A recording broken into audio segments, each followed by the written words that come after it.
Hola, mi nombre es Ana Lucía Huerta Castro del grupo 2003 y voy a presentar el segundo video de la clase de ecología oral. En este módulo, en este video vamos a tomar temas de ecología oral. Vamos a empezar con la definición de ecología. La ecología estudia las relaciones de los diferentes seres vivos entre sí y su entorno, y así estudia intercambios de energía y de materia. Esto de hecho ya lo vimos en el video pasado. También vamos a ver la definición de ecosistema, que son relaciones de seres vivos y su medio, sumado de respuestas de organismos a estímulos de los elementos del ambiente. Tiene factores abióticos. El conjunto de estos factores abióticos se va a llamar biotipo y tiene estos factores abióticos pueden ser, por ejemplo, el pH, la temperatura y la presión, entre otros, y también va a tener lo que vienen siendo factores bióticos, que serían seres vivos. Todas las especies de un biotipo se llaman biocinosis y esta va a estar dividida en flora y fauna. En todo ecosistema va a haber especies claves o dominantes, y estas van a ser aquellas que, si desaparecen, van a provocar profundos cambios en la comunidad. En la biocinosis va a haber cambios en el tiempo. Esto se llama sucesión y va a haber un clímax en la población también. Hay diferentes tipos de organismos. Vamos a tener los productores, los secundarios, los descomponedores y los predadores o depredadores. Los organismos productores van a ser los autótrofos, que van a obtener el carbono del CO2. Luego vamos a tener los secundarios a los heterótrofos, que van a obtener el carbono de compuestos orgánicos complejos hechos por los productores, que serían los autótrofos. Y vamos a tener los descomponedores, que pues van a descomponer la materia, y los predadores, que van a comer o consumir a lo que serían los secundarios. El equilibrio entre los organismos va a producir un estado de salud, de eubiosis, por así decirlo. El desequilibrio entre los organismos va a producir un estado de enfermedad o de disbiosis. Un competidor total no puede coexistir con varias especies y ocupar el mismo nicho. Ahora vamos a tomar otros conceptos. El primer concepto es el de microbioma. El microbioma es un número total de bacterias, virus, hongos y sus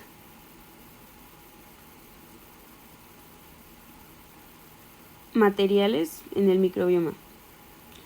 La microbiota va a ser una población microbiana en el organismo o en un lugar. El metaboloma va a ser un estudio de metabolitos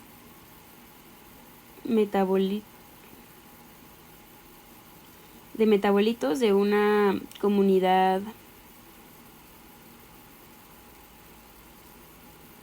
específica. Luego tenemos a la población, que van a ser organismos de una misma especie. A la comunidad, que van a ser poblaciones de varias especies. El nicho va a describir la posición relacional de una especie o población en un ecosistema, y va a ser la función de ciertos individuos en el sistema. La microbiota, vamos a tener la microbiota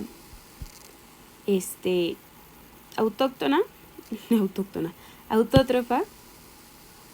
No, sí, es autótrofa. Eso está mal. Es autóctona.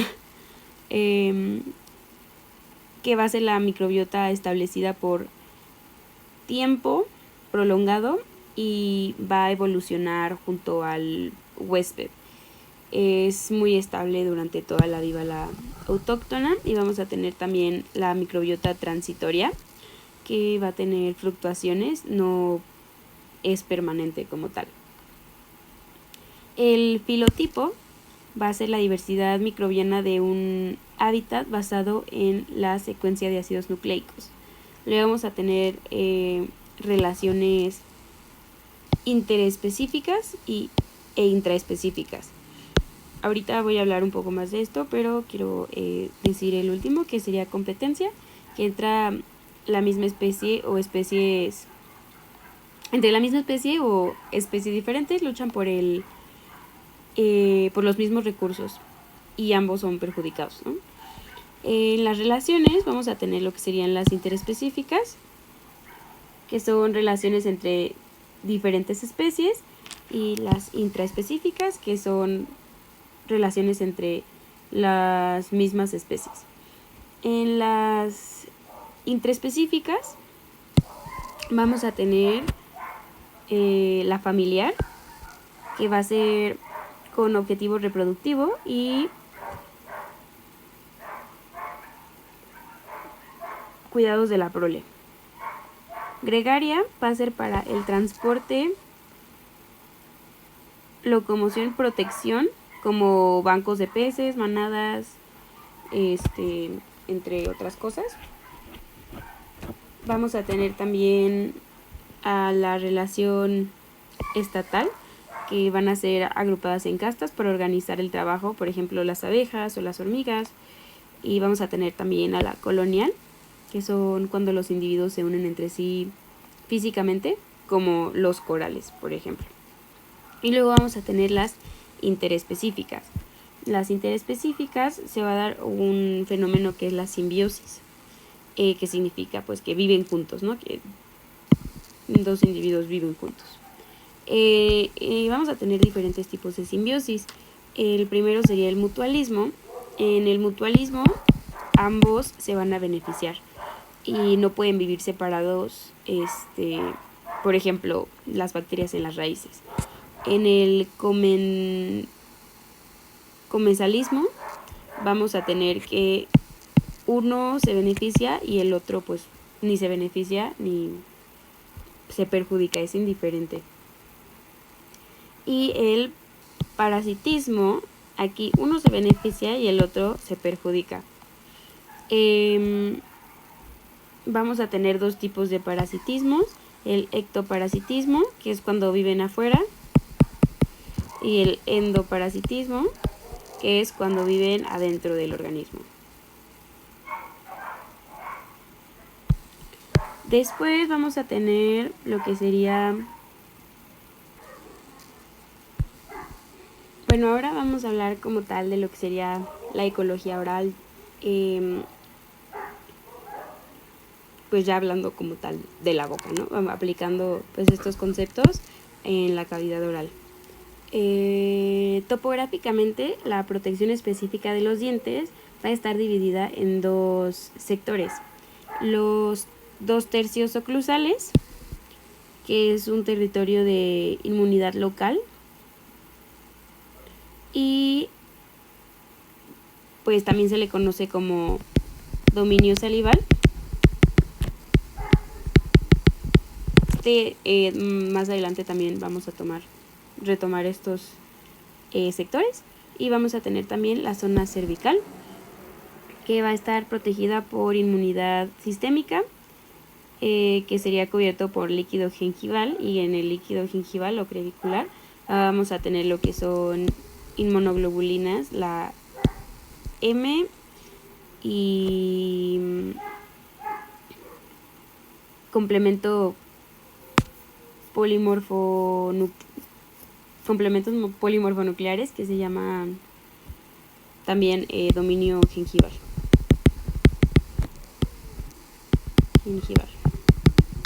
Entonces tenemos el dominio salival y el gingival. Va a haber también factores de protección inespecífica y específica. Los primeros son los de protección inespecífica, van a ser defensas generales como la regulación del pH, concentración de hierro, y los segundos van a ser dirigidos contra antígenos específicos como las inmunoglobulinas. A las 8 horas del nacimiento se instalan Streptococcus, principalmente Streptococcus salivarius.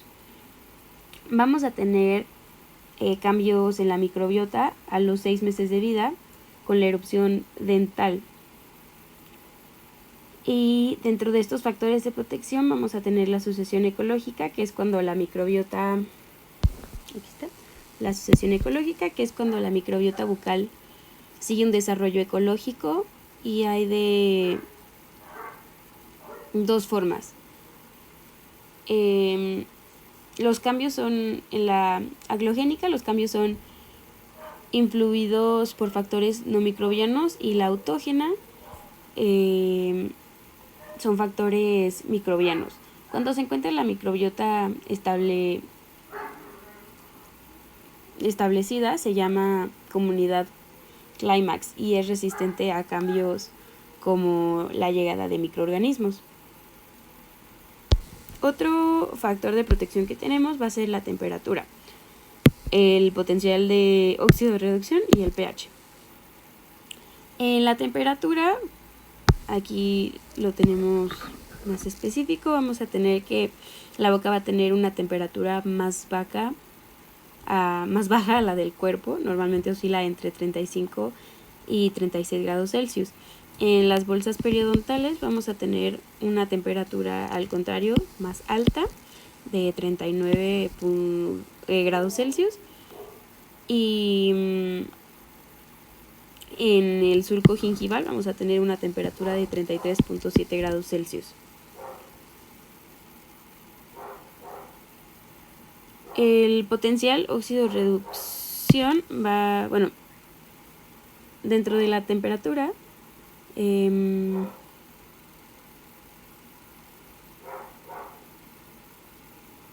pues sí, tenemos eso, y después en el potencial óxido reducción vamos a tener que va a ser regulado principalmente por la presencia de oxígeno en la boca, y en la boca hay pues hay variedad de concentraciones de oxígeno, y pues esto va a inferir el potencial de acción. Más adelante voy a hablar un poquito más del potencial de acción. Ahorita me voy a ir hacia el pH bucal, que lo tenemos acá. El pH bucal va a variar de los 6.75 a los 7.25. En el paladar vamos a tener un pH de 7.34, en la lengua 6.8, en la mucosa 6.3, en las bolsas periodontales 7.8 y en el surco gingival de 6.9. El pH bucal pues claramente puede ser alterado por alimentos y también por el reflujo gástrico. Las bacterias que usan carbohidratos y utilizan glucólisis, oxidación del piruvato a lactato, producen muchos ácidos. Esto es una forma de inadición a otras bacterias. En las bolsas periodontales, donde hay más tejidos, proteínas, hemoglobina, el crecimiento de otras bacterias que usan aminoácidos y producen urea, esto va a subir el pH alcalino, y esto va a hacer que las proteasas que produzcan sean más activas. Aquí tenemos un esquema que nos lo explica. Si tenemos glucosa, se va a llevar a cabo la glucólisis, que va a dar el ATP y va a dar como producto el piruvato. Esto nos va a dar como resultado ácido láctico, y el ácido láctico va a hacer que el pH baje. Cuando el pH baje, se va a impedir el crecimiento de otras bacterias que necesiten un pH diferente para reproducirse. Y también vamos a tener que las proteínas se van a metabolizar y se van a metabolizar en proteasas. Del metabolismo va a salir el amoníaco y la urea, el pH va a subir y se van a desnaturalizar más proteínas, activar proteasas y se van a inactivar las bacterias del medio ácido.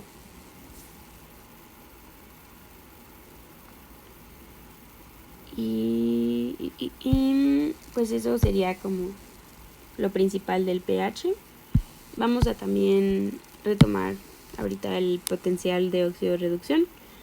El potencial de oxidorreducción va a ser la tendencia a reducir o oxidar de elementos o compuestos en la boca. Se va a relacionar con la concentración de oxígeno y electrones.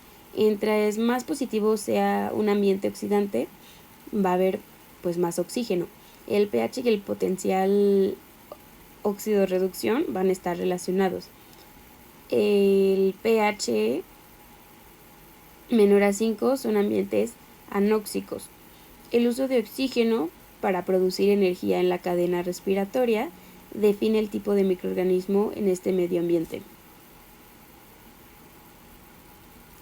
Cuando no hay oxígeno, hay otros microorganismos que utilizan una cadena respiratoria anaerobia en lugar de usar el oxígeno como acarreador de los hidrógenos del metabolismo. Usan compuestos como los sulfatos, los nitratos, y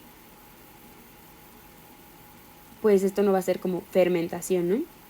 El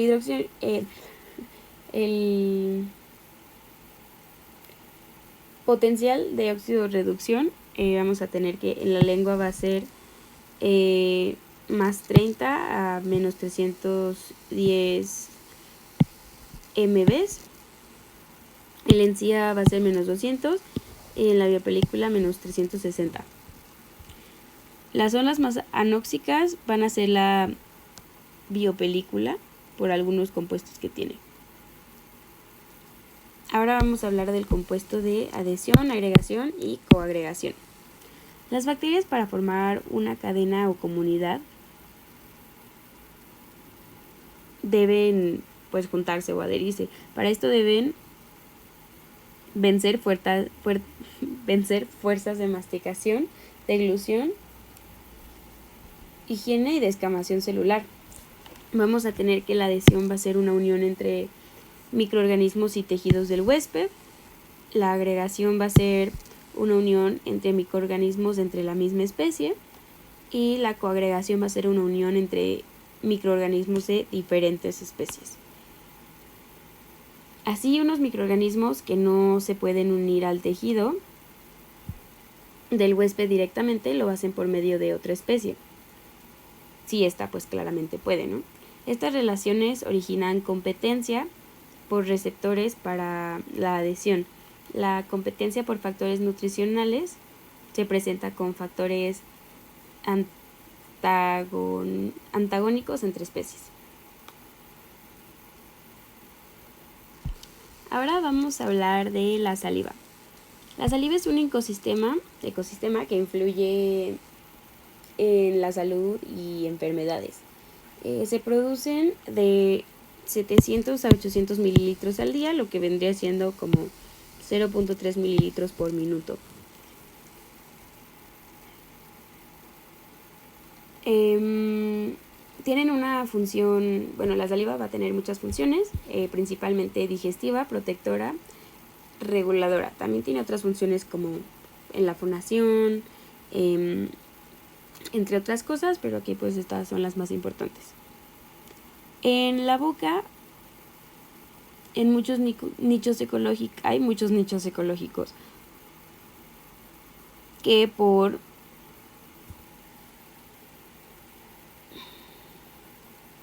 percepción se regulan las concentraciones y función poblacionales microbianas.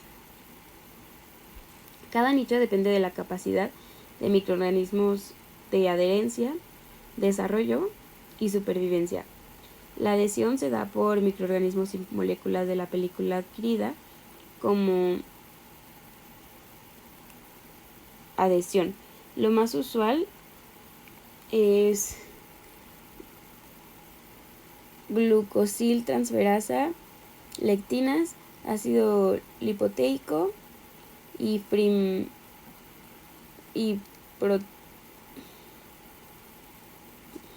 proteína.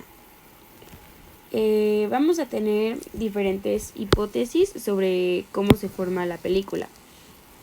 La primera que tenemos es la hipótesis no específica. En esta se le da mayor importancia a la cantidad de microorganismos. Vamos a tener la hipótesis específica. En esta se le va a dar mayor importancia al tipo de especies en la placa. Y vamos a tener la hipótesis ecológica. En esta, el balance entre las condiciones del huésped y los microorganismos condicionan la salud y la enfermedad.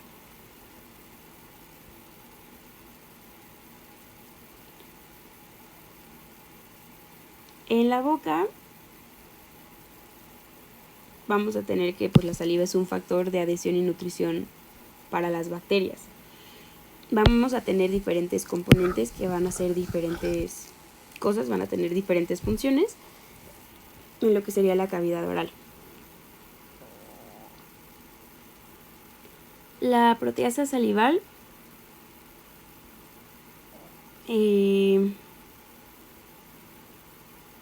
está en investigación, donde se encuentra el total de proteínas salivales. La saliva va a tener también proteínas ricas en proteína o PRP. La prolina va a ser un aminoácido con cadena lateral cíclica, y este aminoácido va a promover la adhesión bacteriana a superficies bucales. La estaterina va a tener un extremo terminal muy ácido con cargas negativas, lo que permite que se una a el calcio, que va a ser positivo, y va a inhibir la precipitación del calcio sin carga para formar sarro. Esto va a impedir que el calcio sin carga sea metabolizado por microorganismos.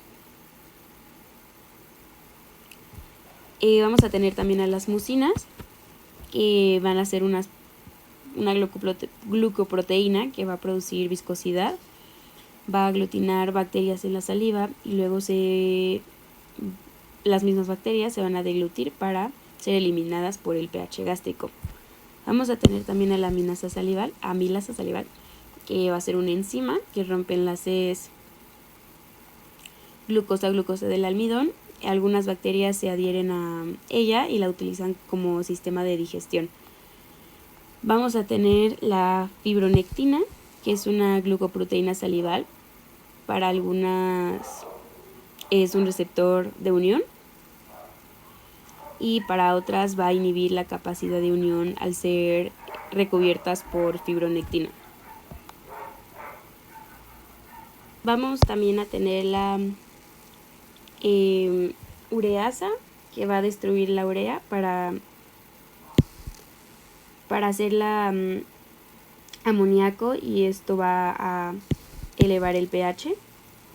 Vamos a tener también a la inmunoglobulina Ag, que va a ser un tipo de inmunoglobulina secretoria presente en la mucosa.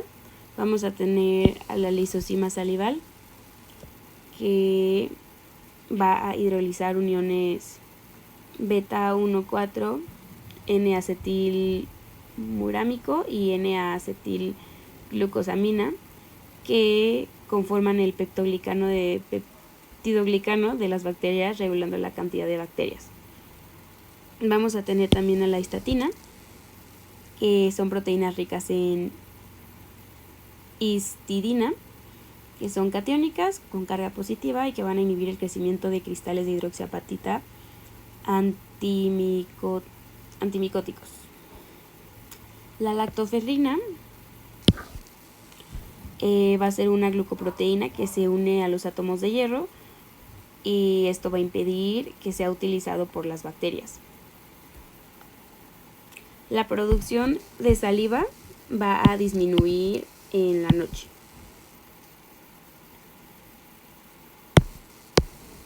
Vamos a tener aquí otra vez el tema de los dominios. En el dominio salival van a ser 2/3 de la corona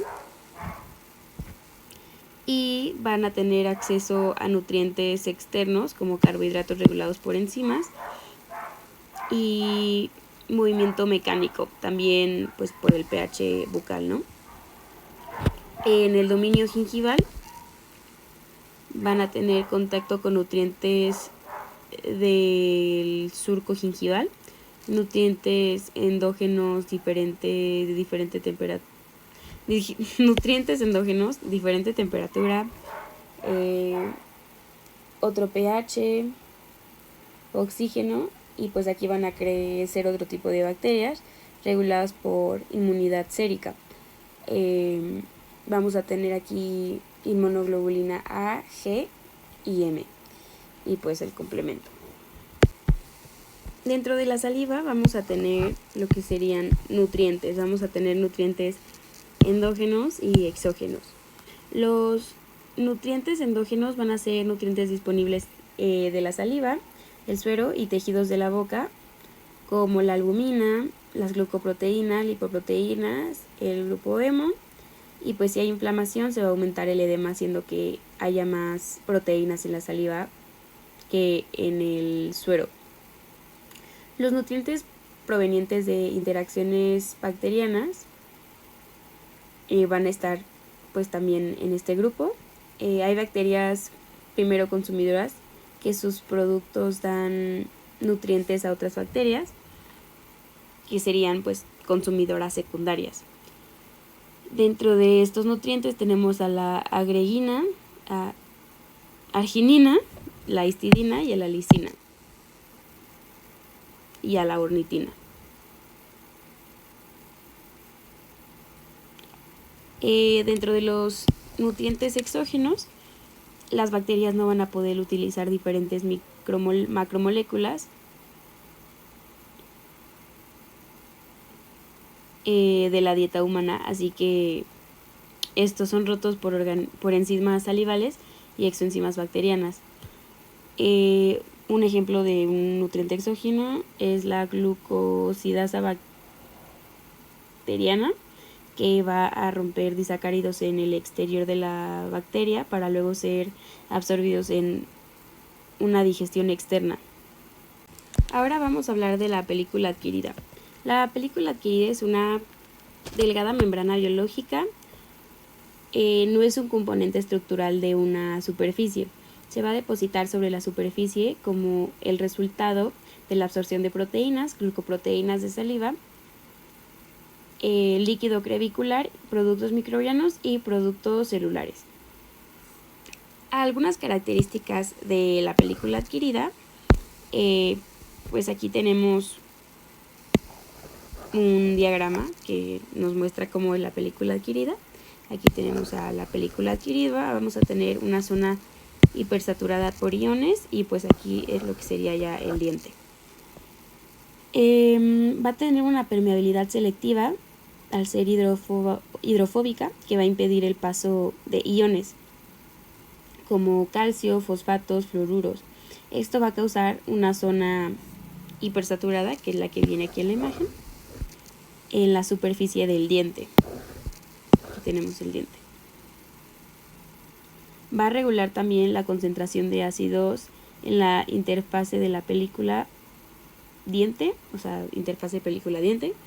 Va a ser hidrofóbica y va a disminuir la fricción entre el diente y la superficie, como la comida, otros dientes, etc. Va a permitir la adherencia bacteriana. Tiene una composición química compleja y heterogénea. Sus componentes principales van a ser las PRPs o proteínas ricas en prolina, estaterinas, histatinas, cristatinas, IgA secretoria y amilasa. Y los componentes secundarios van a ser la ceroalbumina,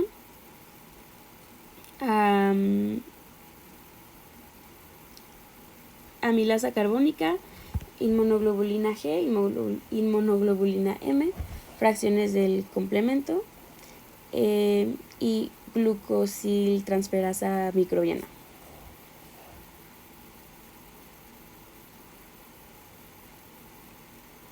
La formación de la película sobre una superficie va a estar definida por las características de la superficie, las características del líquido de la superficie, las interacciones químicas, uniones tanto químicas como físicas, y el tiempo. La formación de la película sobre el diente va a ser rápida, selectiva, con fuerzas de atracción, con iones, fuerzas de Van der Waals y puentes de hidrógeno. La hidroxiapatita tiene una carga negativa y la carga negativa de la superficie dental atrae al calcio, que es positivo. Las proteínas aniónicas se van a unir al calcio impidiendo la formación de sarro, y las proteínas catiónicas se van a unir al fosfato de la hidroxiapatita. Las enzimas van a alterar a las proteínas absorbidas. Sí. Así la película va a madurar, y la película madura va a proveer sitios de adhesión a microorganismos. Vamos a tener dos etapas en la formación de la película adquirida, la etapa inicial y la etapa de maduración. En la etapa inicial vamos a tener a la PRP, que es la proteína rica en prolina, que va a tener muchos calcios. Aquí el pH va a ser de 7. Luego la PRP va a cambiar de forma, se va a adherir a la hidroxiapatita, que va a tener una carga negativa, y pues va a atraer a los calcios como cargas positivas que se van a pegar y se van a absorber a la PRP. En la etapa de maduración, en la superficie dentaria ya va a haber proteínas y altas concentraciones de calcio positivo, y las enzimas proteolíticas van a alterar las proteínas de la película que se presentan proteínas más pequeñas como fosfoproteínas y glucoproteínas. Esta etapa va a durar de 60 a 120 minutos y por la inicial de 0 a 30 minutos. La absorción de las proteínas va a llevar un orden general por la afinidad. Primero se van a absorber las estaterinas y las PRP a los minutos, después la amilasa y las cristatinas, y por último las cistatinas a las horas ya sería. A los 5 minutos el 90% de los receptores se van a unir a la superficie, y a los 30 minutos el 100% de los receptores van a estar en la superficie como tal. Removedores de película vamos a tener pues algunos, vamos a tener 4, ¿no? La película puede ser alterada por varios químicos. Vamos a tener surfactantes,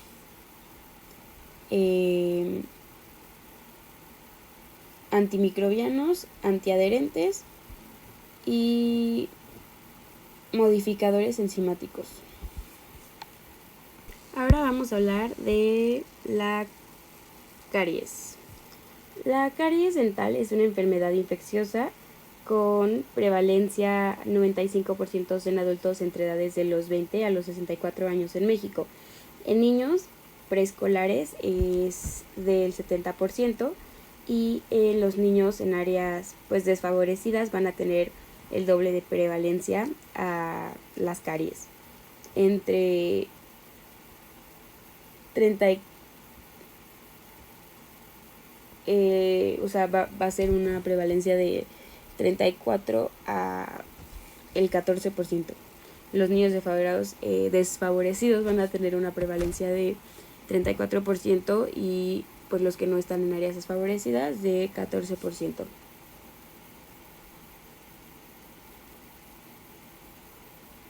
Entre sexos, al avanzar la edad, las mujeres van a presentar más caries.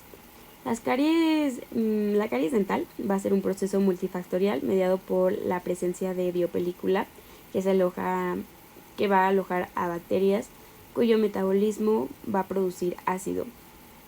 De los 0 a los 24 meses después de la erupción dental es el mayor riesgo a caries.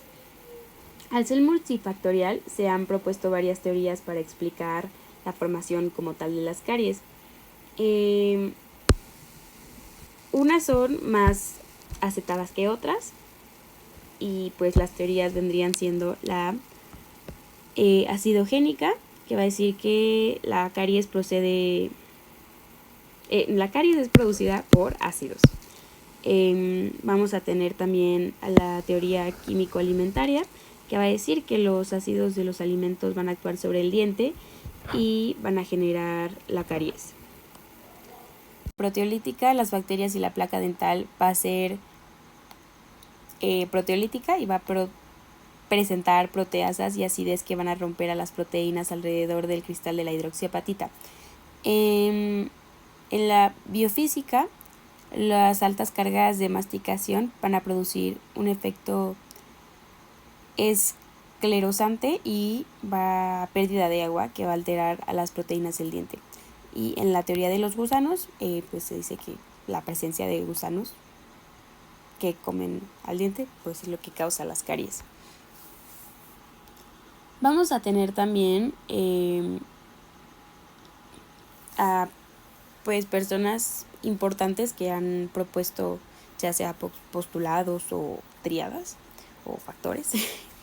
El primero que tenemos es Apple Kiss, creo que así se dice, que fue en 1960. En forma teórica y experimental encontró que la etiopatología de la caries obedece a la interacción entre 3 factores, que serían los microorganismos, el sustrato y el diente. Esta se llama la tríada de Kiss, que después se le agrega que también influye el tiempo, pero esto se le va a agregar en 1980. Y pues esta tríada va a decir que un microorganismo en presencia de sustrato va a lograr afectar a un diente.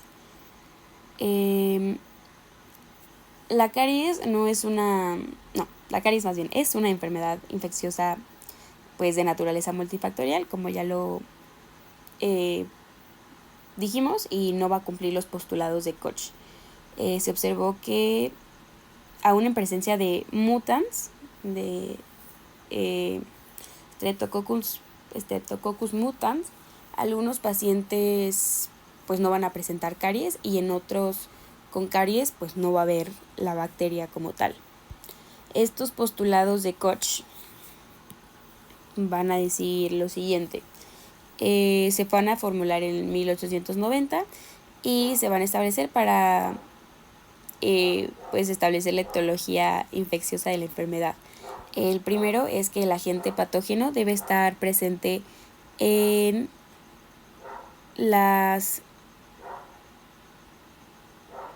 los enfermos y ausente en los sanos. El segundo es que el agente se debe cultivar en forma pura a partir de una muestra del animal enfermo. El tercero es que el cultivo anterior debe provocar la enfermedad en un animal sano inoculado. Y el cuarto es que el agente debe ser aislado de los animales inoculados en el paso anterior. En la caries, pues estos postulados no se van a cumplir, por lo que ya comenté. En algunos pacientes se va a asociar altamente la caries con la bacteria Streptococcus mutans y con Lactobacillus, pero hay pacientes en los que están estas bacterias y pues no tienen caries. Si se hacen cultivos y se inoculan a otro individuo, pues no van a causar caries, y pues entre estos individuos va a variar la presencia bacteriana.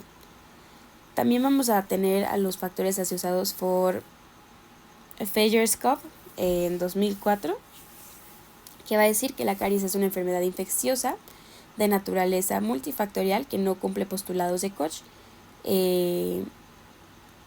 Por esto que ya mencioné, que se observó que aunque no haya la presencia de una bacteria, como tal hay caries, y cuando hay Streptococcus en algunos pacientes, pues no hay caries como tal. Va a ser una enfermedad infecciosa no clásica que se origina por cambios ecológicos en la placa dental, que tiene microorganismos residentes y patógenos oportunistas. Se va a encontrar Streptococcus mutans con un valor predictivo para niveles bajos de caries. Hay factores biológicos, socioeconómicos y culturales que van a interactuar directa o indirectamente en el establecimiento y el desarrollo de microorganismos más cariogénicos.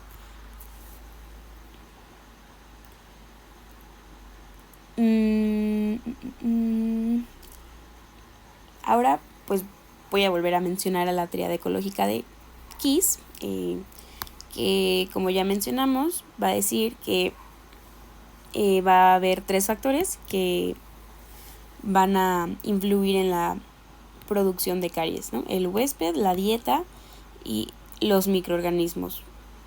Cuando estos 3 están presentes, pues se va a formar la caries, ¿no? En 1969, a partir del modelo microbiano, se crea esta explicación de un origen unicausal, se hace un origen multicausal y las caries pues se originan por estos 3 agentes. Se va a favorecer a la sacarosa en el proceso carioso y al microorganismo S. mutans en el proceso igual carioso. Luego, como ya lo mencioné, en 1980 se va a agregar el factor tiempo como un factor en la caries.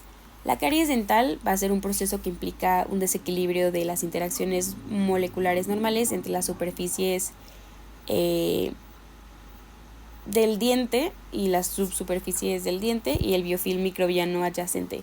Este desequilibrio se va a manifestar en un cierto plazo como desmineralización acumulativa del diente, que si es desenfrenado va a tener el potencial de producir una cavitación en el esmalte y pues daño a la dentina y pulpa, culminando con la destrucción localizada del tejido duro del diente.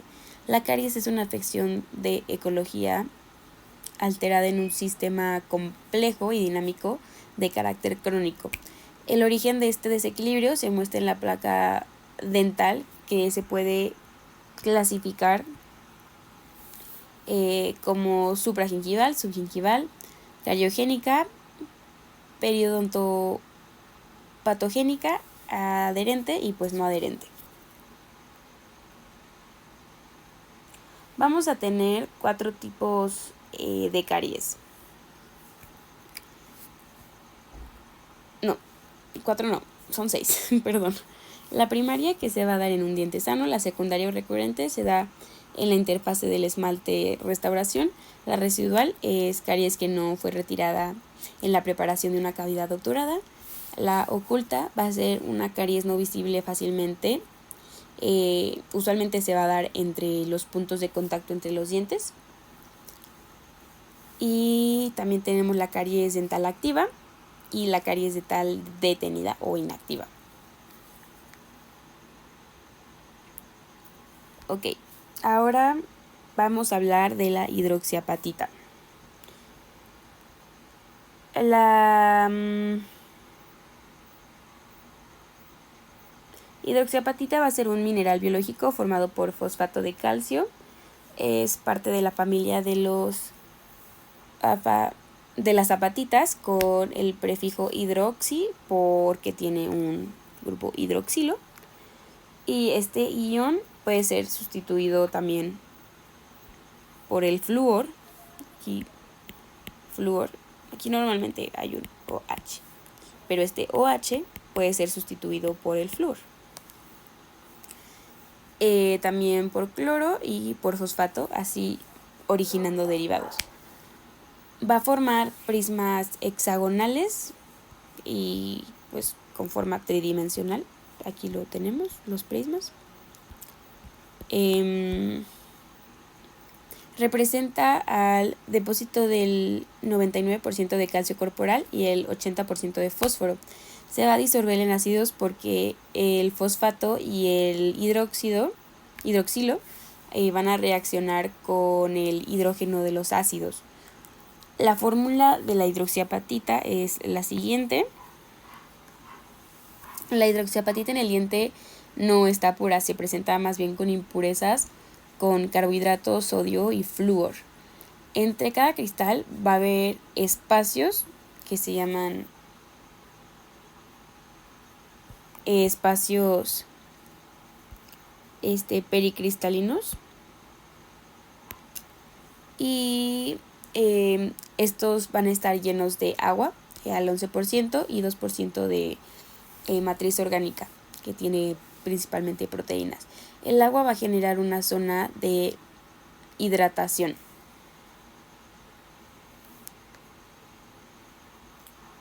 La hidroxiapatita se va a presentar en lo que serían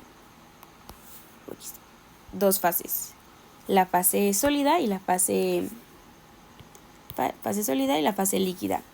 La fase sólida pues es la normal. Aquí tenemos la fórmula, que sería Ca5 PO4 a la 3 por OH. Y en la fase líquida vamos a tener calcio, fosfato e hidroxilo, ¿no? El calcio tenemos Ca2 más 3 fosfatos a la 3 y un hidroxilo. El fosfato se le va a agregar un hidrógeno y va a ser fosfato ácido. Y si reacciona con otro hidrógeno, va a dar como resultado fosfato dihidrógeno y eso nos va a dar ácido fosfórico. El hidroxilo, pues si le agregas otro H, lo que va a dar como resultado es agua, ¿no? En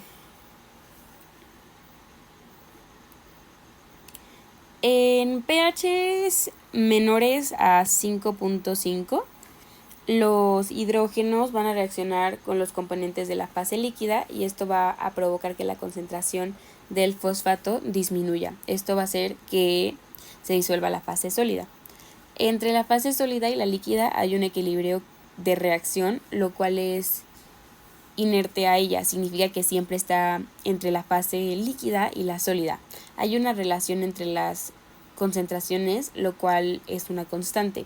Este equilibrio de fases en la reacción está determinado por el producto de actividad iónico, que se abrevia así, IAPH. El producto de actividad iónico es un producto de multiplicar concentraciones de los iones de la fase líquida.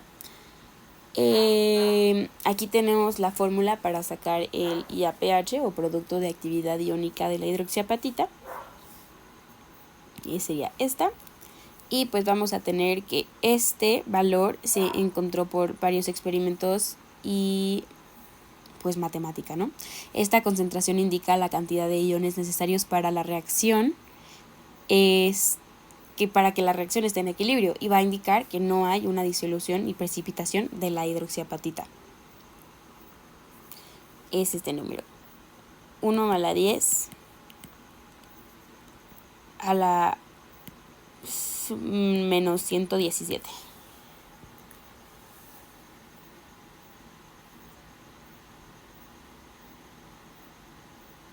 Ok.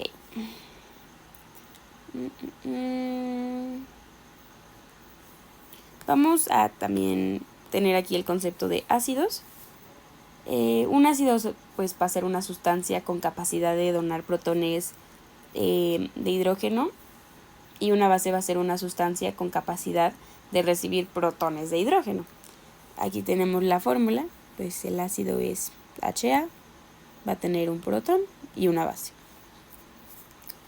El ácido débil es aquel que se disocia un poco y está más presente como HA. Un ácido fuerte es aquel que se disocia mucho y está más presente como H, masa, o sea, protón, más base. Y el ácido va a generar pues dos fenómenos sobre el diente. Va a producir caries y erosión. La caries cuando el ácido se genera por bacterias y hay enzimas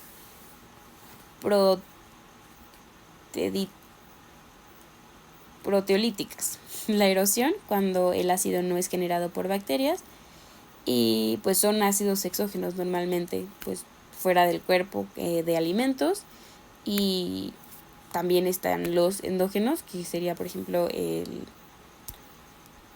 ácido clorhídrico del estómago, ¿no? Pues al vomitar y todo eso va a generar una erosión en el diente.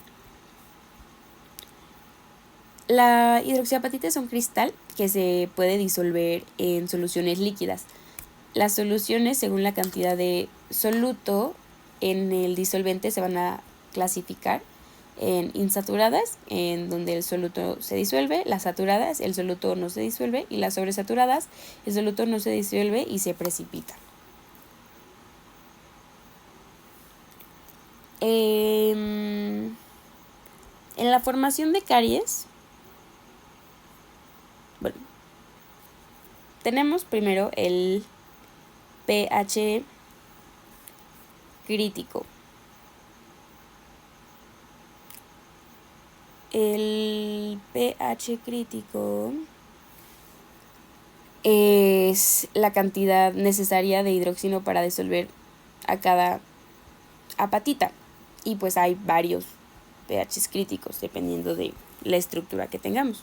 Si, por ejemplo, estamos en el esmalte, se necesita un pH de 5.5 para pues disolver esa apatita. En la dentina se necesita un pH de 6.5 y en la fluorapatita de 4.5.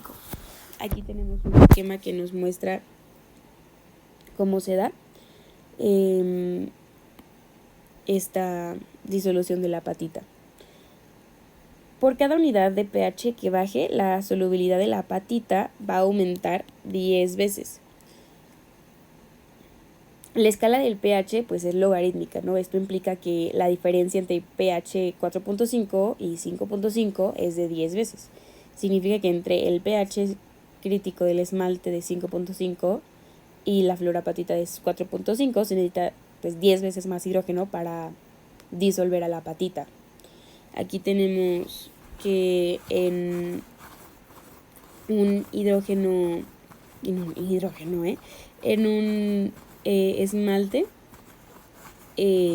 con una apatita disuelta, pues se van a generar los poros pues, más grandes.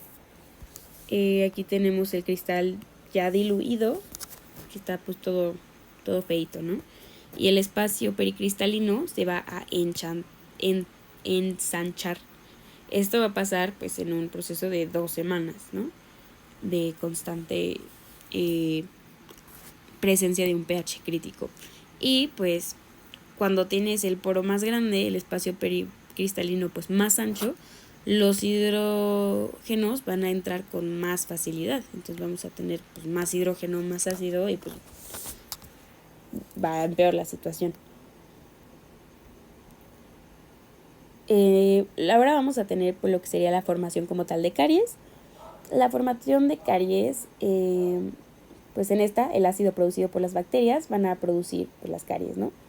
Pero pues no solo es el ácido de las bacterias lo que lo produce, ¿no? Es un proceso complejo que involucra el metabolismo bacteriano con proteínas, quelantes, metabolismos, etc.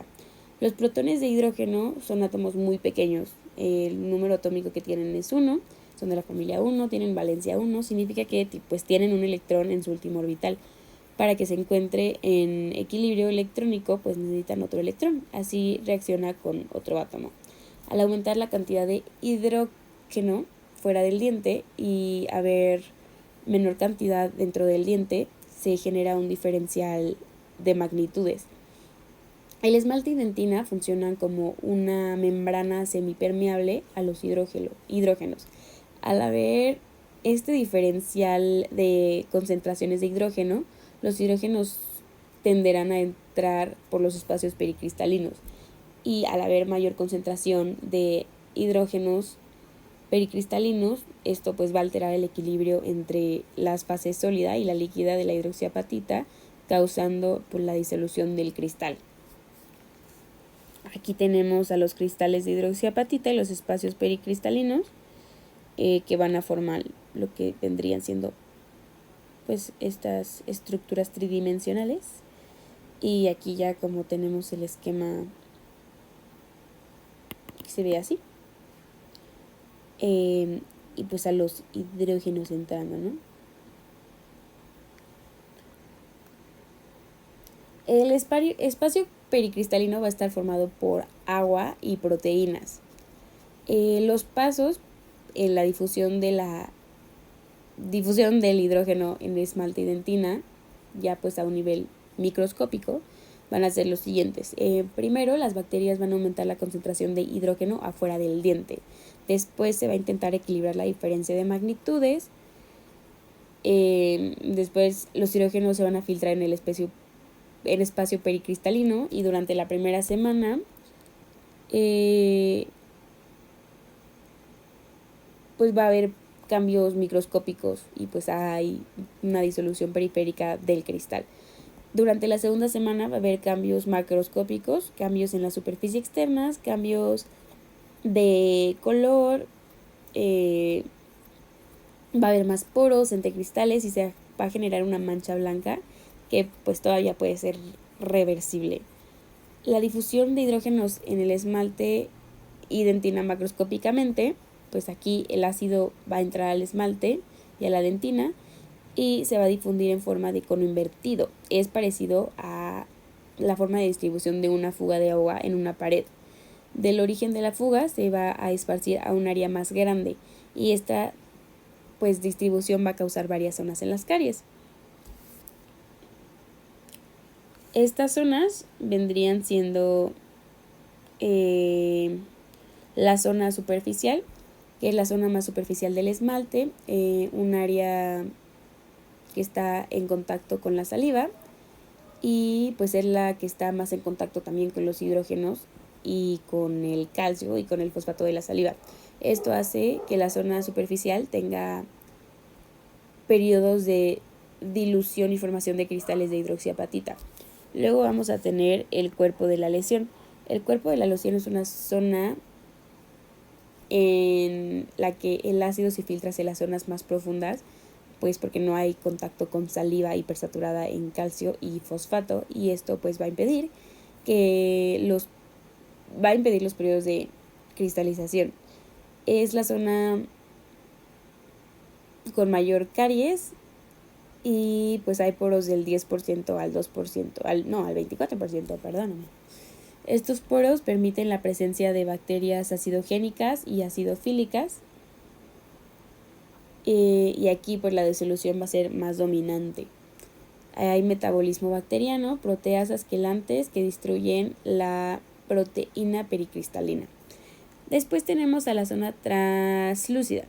En esta zona hay reacciones de disolución y precipitación. No va a haber bacterias y la precipitación va a ser dominante. Es un intento de reparación. Aquí se concentran los iones diluidos del cuerpo de la lesión y frente de la lesión. Van a tener poros de del 1.2%. El frente de la lesión es un área donde hay procesos de disolución y cristalización. La disolución es dominante y no hay bacterias. Los poros son de 1.2% también. En la zona oscura va a corresponder a la zona de desmineralización y cristalización. Va a tener una porosidad del 2 al 4% y desnaturalización de proteínas que dan el color de la zona. Aquí tenemos un esquema de estas zonas de las caries. Vamos a tener a la zona superficial, que sería el esmalte. Aquí tenemos el ácido, ¿no? Y vamos a tener el cuerpo de la lesión como tal.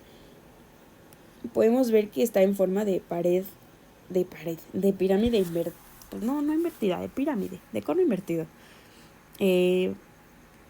Empieza en la punta chiquita y se va haciendo más grande. Entonces, pues cuando tú ves una caries chiquita, lo más probable es que se extienda en forma de pirámide hacia abajo. Las caries del esmalte pueden llegar a alcanzar la dentina sin que haya formado una cavidad en el esmalte. Hay fases diferentes de la carie en la dentina. Vamos a tener la fase reaccional, que la dentina reacciona para impedir el paso de hidrógenos y genera dentina esclerótica. Los espacios pericristalinos se van a cristalizar. Tenemos también la fase desmineralizante, en la que el hidróxido va a entrar a los túbulos y disminuye a los cristales. En la fase invasiva, las bacterias van a penetrar en los túbulos dentinarios y como última fase vamos a tener a la retirada del proceso odontoblástico. Los alimentos, la dieta y pues cómo se involucran con las caries, ¿no? En forma general y básica, los alimentos se van a clasificar según la capacidad de formar la caries en 3 clasificaciones, ¿no? Vamos a tener primero a los cariogénicos, que son aquellos que promueven la formación de caries, los cariostáticos, que son aquellos que ni promueven ni inhiben la formación de caries, y los anticariogénicos, que son aquellos que inhiben la formación de caries como tal. La caries y la erosión dental es un proceso complejo donde pues, la alimentación, dependiendo de su composición, frecuencia, consistencia y comportamiento químico, van a alterar la estructura del diente. Así va a haber varios factores a considerar, por ejemplo, en su composición. En los carbohidratos, pues las bacterias que producen más ácidos necesitan como sustrato principal carbohidratos, principalmente el disacárido sacarosa. La fructosa la utilizan para la formación de la matriz de protección y para hacer comunidad, y la glucosa para energía y la producción de ácidos. Los quelantes, pues en muchos alimentos que tienen quelantes, estos se unen al calcio impidiendo que regrese a la estructura de la hidroxiapatita, y pues el más usual va a ser el ácido cítrico. Los factores presentes en refrescos también pues son quelantes, ¿no? El Gatorade va a tener ácido cítrico, fosfato y pues un pH muy bajo. Los alimentos ricos en calcio inhiben la disolución de la hidroxiapatita, así como pHs neutros y alcalinos. La acidez. Los ácidos pues van a disolver a la hidroxiapatita, ¿no? El pH del yogurte es de 4 a 4.6. El yogur se obtiene del metabolismo de la lactasa por lactobacilos, que son bacterias acidofílicas. El ácido acético, que tiene un pH de 2 a 3.5, se va a usar para conservar alimentos. Al bajar tanto el pH, pues muchas bacterias no pueden crecer y va a durar más el alimento. Por ejemplo, el chile en vinagre, pues el vinagre va a hacer esto, ¿no? Va a conservar a los alimentos. El ácido fosfórico es un acidulante que va a conservar a los alimentos. Y al producto pues muy usado va a tener un pH de 1.5. El ácido maleico o málico o tartárico se va a encontrar en varias frutas como el mango, el tomate, las uvas, las bayas, el maracuyá, el vino, el tamarindo, la piña y la mora. El pH de un ácido es un factor para la disolución de la hidroxiapatita, como ya lo platicamos, pero también, y más importante, es su titularidad, ¿no? La titularidad de un ácido es qué tanta base hay que agregar para llegar al pH neutro, para llegar a un pH neutro. Por ejemplo, en el té de limón, que tiene un pH de 3.3, necesitas 3 veces más base necesaria para llegar a un pH de 7, ¿no? Al necesitar más base,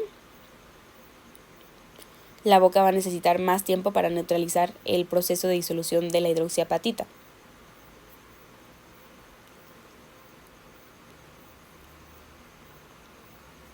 Los patrones de consumo de azúcares son establecidos en edades muy tempranas, ¿no? Los sabores dulces provocan gran cantidad de neurotransmisores en el cerebro que están preprogramando para buscar alimentos ricos en glucosa, ya que esta molécula es la principal nutrición para el cerebro. Por ello, no se recomienda el uso de sabores intensos artificiales en edades tempranas, ya que modifica patrones cerebrales por el resto de la vida. El uso de pastas infantiles por su sabor altamente dulce puede hacer que el niño busque pues estos sabores, ¿no? Dulces. Se debe observar el número y el grado cariogénico de los alimentos y bocadillos entre comidas y pues también la cantidad y la frecuencia, ¿no? La concentración del azúcar, de la sacarosa que tienen y pues intentar eliminar el azúcar de la cavidad bucal lo más rápido posible. La cantidad de agua en los alimentos, entre pues más agua, pues más protección va a tener, ¿no? La composición de la comida, si tiene más fosfato y calcio, más protección. Igual pues si tiene grasas o proteínas. La titularidad del alimento es la cantidad de base que se agrega al ácido para llegar al pH neutro, ¿no? Hay alimentos que necesitan mucho más base. Por lo tanto, el tiempo que permanece el pH crítico en la boca pues es mayor. El pH del alimento pues se tiene que ver también. La dieta debe tener 55% de carbohidratos complejos. El azúcar de mesa es sacarosa y este es un carbohidrato simple. Se recomienda máximo 10% en forma ideal, pues 0%, ¿no?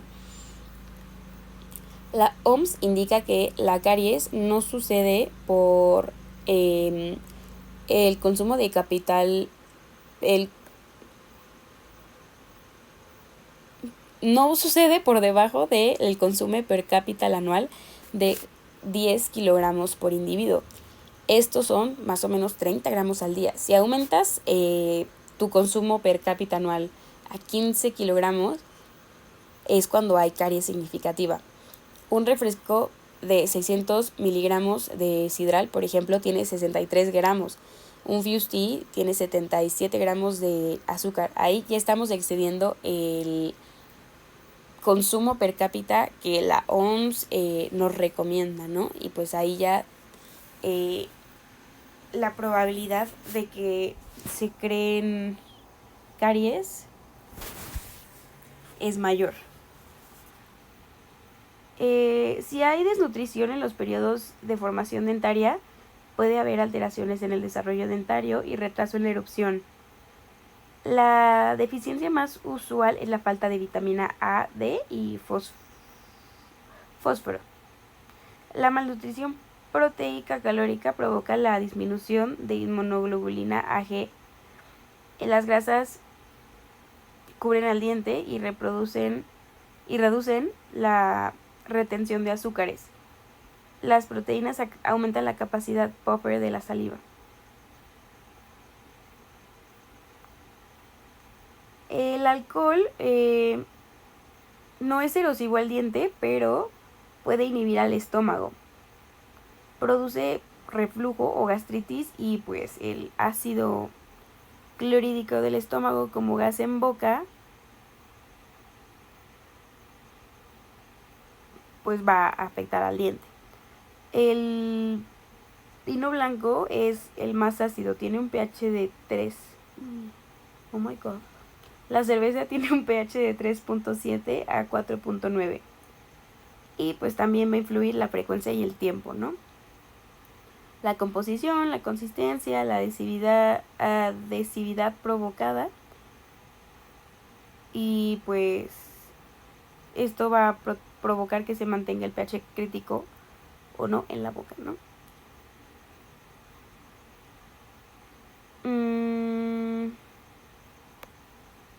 Una persona vegetariana, por ejemplo, va a presentar 75% de erosión dental, ya que usualmente comen más veces al día. Y si comes frutas ácidas y luego cereales, primero bajas el pH y luego el cereal hace abrasión sobre el diente. El comer frutos congelados es peor porque pues son ácidos, abrasivos y quelantes. Ahora vamos a tener el tema de los endulcorantes, que son sustitutos de azúcar. Se le va a llamar endulcorante a cualquier sustancia dulce, ¿no? Hay dos grupos, los que tienen un alto valor calórico, como el azúcar y la miel, y los segundos, que tienen un bajo valor calórico. Por su origen vamos a tener a los naturales y a los artificiales, y por su dulzura vamos a tener a los endulcorantes de baja intensidad y los de alta intensidad. Los principales sustitutos de azúcar van a ser la sacarina, que fue el primer endulcorante artificial en 1879. 5 veces más dulce que el azúcar, deja un sabor amargo. En ratas causa cáncer, es una amida o sulfato benzoica, es un derivado del alquitrán, o sea, del petróleo. No es calórico y es termoestable. El aspartamo o NutraSweet fue descubierto en 1965. Se deriva de dos aminoácidos, el ácido aspartico y el ácido fenilalanina.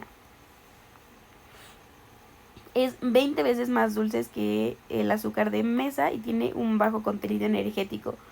En ratas causa tumores cerebrales y no es termoestable. La sucralosa, también conocida como Splenda, es 600 veces más dulce que el azúcar. Es un derivado de la sacarosa, pero se van a sustituir 3 hidroxilos por 3 átomos de cloro. Es termoestable, casi no se absorbe. La mayoría va a ser excretada sin cambio alguno. Luego tenemos al sorbitol, que va a ser un polialcohol de azúcar de 6 carbonos que se va a obtener de la glucosa. Es de 1 a 0.6 veces dulce que el azúcar, por ello a veces es necesario usar más compuesto. Va a producir 2 calorías por gramo. La sacarosa, 4 calorías por gramo. No puede ser metabolizado por bacterias bucales. Tiene una absorción lenta en el intestino y puede provocar diarrea. Tenemos también al xilitol, que es un polialcohol, es azúcar alcohol de 5 carbonos. Se va a obtener de la silosa en la madera del abedul, que es un árbol. Produce 2 calorías por gramo. No puede ser metabolizado por bacterias bucales. Tiene el mismo valor de dulzor que el azúcar y es un laxante. Y por último tenemos a la stevia, que es una planta que su nombre significa hierba dulce. El gusto de stevia tiene un comienzo lento y duración pues más larga que el azúcar. Da un sabor amargo, tiene hasta 300 veces hasta 300 veces más dulce que el azúcar. Ventanas de inefectividad. La caries no es indicada por un solo microorganismo. Es una comunidad de estrechas relaciones y dieta alta en azúcares fermentables simples, pues lo que produce la caries. Las especies relacionadas son S. mutans, Lactobacillus, Actinomyces, no sé cómo se pronuncia, Bifidobacterium y Bielonera. Ay, perdóneme, no sé leer, profesor. Veilonella. Soy disléxica, perdón. Streptococcus. Streptococcus mutans ya lo dije. La colonización microbiana se ha atribuido a las ventanas de inefectividad. Estos son tiempos en que la boca adquiere determinados microorganismos a ciertas edades infantiles. Se deben establecer y luego pues ya son difíciles de modificar, ¿no?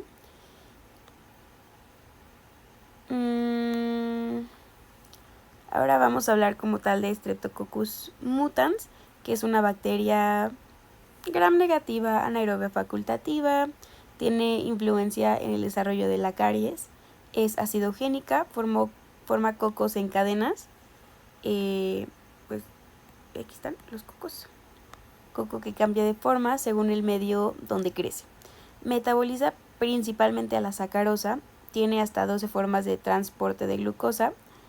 De la glucosa, varios ácidos, el ácido propiónico, el ácido láctico, el acético y el fórmico. Su pH ideal es de 4.5 a 5.5. Va a cambiar el pH del medio de pues pH 7, ¿no?, a un pH de 4.2 en 24 horas. Hay 8 serotipos, cada uno diferente grado de producción de ácidos. Crece en cultivo de agar, Mitis salivarius, forma colonias pormes, adheribles y pegajosas. Al producir gran cantidad de ácidos inhibe a bacterias con un pH neutro, posee una bomba de hidrógeno que expulsa la acidez hacia el exterior. De la célula y así dentro de esta pues al pH y así adentro de esta a pH 7 y afuera ácido. No tiene ciclo de Krebs ni oxidación. Piruvato a acetil CoA. Por esto toda su energía se obtiene de la glucólisis, que pues como producto se obtiene mucho ácido láctico que se expulsa rápidamente. Va a producir enzimas extracelulares como la glucosiltransferasa, que van a producir a partir de la glucosa glucanos que conforman la matriz extracelular que protege a la bacteria, y van a permitir adhesión y reserva de glucosa que van a proteger del estrés osmótico y la integridad de la pared celular y la coagregación bacteriana. Aquí vamos a tener un diagrama de pues cómo sucede este metabolismo. El sorbitol y el xilitol pues no se van a metabolizar, se van a excretar, como ya lo había mencionado. La sacarosa, pues vamos a tener a la glucosa y a la fructosa. La glucosa se puede metabolizar en 12 maneras. Aquí tenemos que la glucosa va a generar piruvato y el piruvato va a generar lactato, ¿no? Y pues el lactato se va a expulsar. No va a tener ciclo de Krebs. La glucosa también, gracias a la glucosiltransferasa, va a producir glucanos solubles, y la fructosa, gracias a la fructosiltransferasa, va a producir levarios, que va a producir más glucosa. También tenemos algunos glucanos insolubles que se van a unir a la membrana y van a aumentar las reservas. El lactato que se expulsó lo que va a hacer bajar el pH afuera de la bacteria y va a matar a otras bacterias que necesitan un pH neutro para vivir, como la Veillonella. No, la Veillonella va a usar el lactato para su metabolismo. Ahora vamos a tener otra bacteria que es muy importante en la formación de caries, que es Lactobacillus. Aquí tenemos una imagen de Lactobacillus. Son pues gram positivas, están en bacilos, son anaerobias facultativas, habitan en el humano, en el sistema intestinal, en el urinario, en la piel, van a producir ácido láctico y esto va a acidificar el medio. impidiendo que las bacterias patógenas crezcan. Las acidogénicas y acidofílicas pues iban a crecer. Tiene poca afinidad a superficie dental y en la caries es un invasor secundario. Tiene un pH óptimo de 5 o 4 y va a ser pues acidofílico, ¿no? Por lo mismo. Va a predominar en etapas avanzadas de la lesión. Usa la sacarosa para su metabolismo, se adhiere poco y produce menos polisacáridos extracelulares. Necesita otras bacterias que produzcan su pH necesario y polisacáridos para adherirse, como la Streptococcus mutans. Se va a unir por una unión física en la cavidad o ranuras de los dientes. Va a promover las pruebas esto sería pues ya todo de los lactobacilos, ¿no? Ahora vamos a tener a las pruebas microbiológicas. Estas van a medir los niveles y pues la cantidad de S. mutans y lactobacillus. Actualmente no se consideran útiles para predecir quién pues tiene más tendencia a caries, pero sí son útiles para predecir pues bajo o alto riesgo a caries. Se cuantifican en 3 niveles: el bajo riesgo, menor a 250.000 unidades UFC. Yo sí sabía que era UFC, no me acuerdo. Moderado, de 250 a 500 UFC por mililitro, y alto de 500 pues para arriba, ¿no? Si se cultiva lactobacillus, si es mayor a 10.000, hay una caries activa en progreso.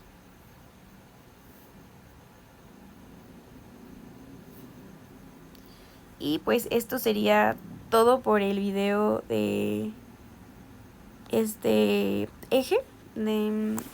Muchas gracias.